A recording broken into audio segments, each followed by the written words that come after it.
Before I tell you this story, remember one thing. If you ever hear footsteps in your house when no one else is home, don't assume you're alone. Some footsteps don't belong to the living.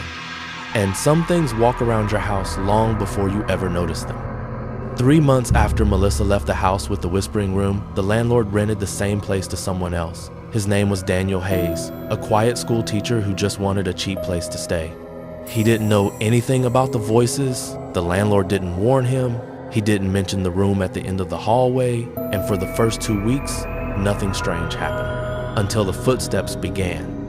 At first, Daniel thought it was the floor creaking at night. Old houses do that. But these footsteps weren't random. They had a pattern, slow, steady, pacing. Every night at exactly 3:12 a.m. 1, 2, 3 footsteps. Then silence. Then 3 more. The sound always came from the hallway, right in front of the closed room. Daniel tried to ignore it. He even laughed to himself and said, "Maybe I'm imagining it." But on the 5th night, the footsteps changed. Instead of stopping at the door, they walked closer to his bedroom. 3 steps, pause. 3 more, pause. Until they stopped right outside his door. He held his breath, waiting for anything to happen. Then he heard it. A soft knock. Not loud, not aggressive, just one gentle knock. Daniel didn't sleep for the rest of the night.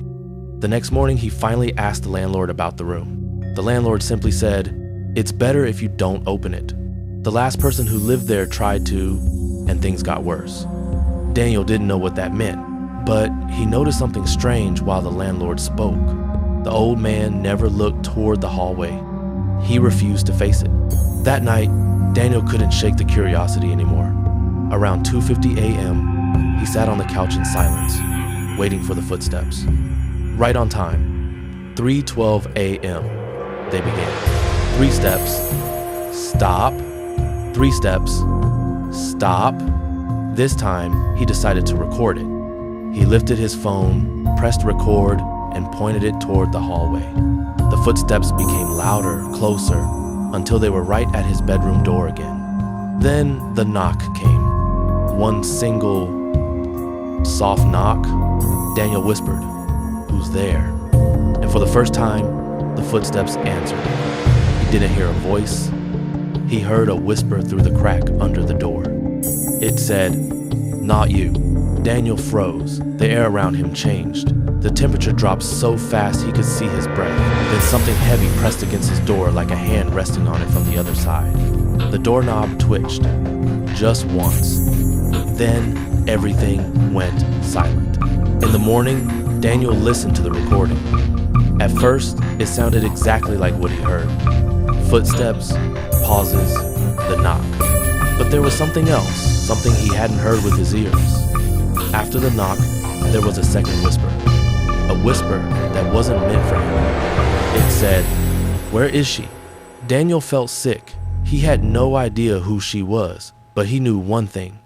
Something inside that house was searching for someone, and it thought he knew where she was.